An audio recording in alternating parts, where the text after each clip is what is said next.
রমেনবাবু দামি জামাকাপড় পরে ভুবন কাকার নৌকায় উঠলেন। নদী পার হওয়ার জার্নি শুরু হলো। রমেনবাবু একটু বিরক্ত হয়ে, এই যে মাঝি, নৌকাটা একটু জোরে চালাও তো, আমার শহরে একটা বড় মিটিং আছে, লেট হলে লাখ টাকার লোকসান হয়ে যাবে। তোমরা এই পাড়াগাঁয়ের মানুষগুলোর সময়ের কোনো দামই নেই।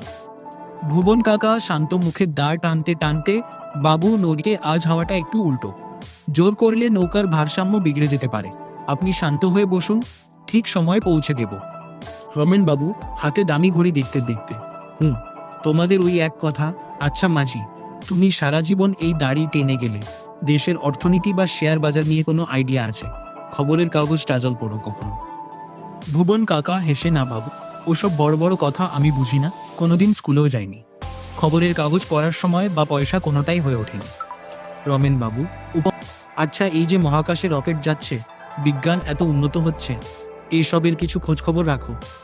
ভুবন কাকা একটু লজ্জিত হয়ে, না বাবু, আমি তো শুধু এই নদীটাকেই চিনি, এর জোয়ার ভাটা, ঝড় বৃষ্টি, এইটুকুই আমার জ্ঞান।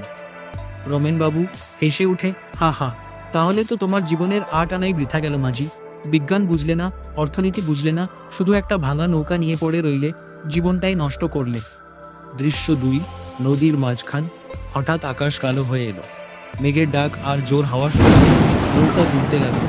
অত ভেতরে চলে আসছে, তাড়াতাড়ি পাড়ে চলো, আমি তোমাকে ডবল পয়সা দেব। ভুবন কাকা নৌকা সোজা রাখার চেষ্টা করতে করতে, বাবু, হাওয়া বড্ড কড়া, ডবল পয়সাতেও তো প্রকৃতির নিয়ম বদলাবে না, জল যেভাবে উঠছে নৌকা মনে হয় আর বাঁচানো যাবে না। রমেনবাবু কাঁদো কাঁদো গলায়, কি বলছো কি তুমি? আমার লাখ টাকার ডিল, আমার গাড়ি বাড়ি সব পড়ে রয়েছে শহরে, কিছু একটা করো মাঝি। দৃশ্য 3, একটা বড় ঢেউ এসে নৌকা উল্টে যাওয়ার উপক্রম হলো।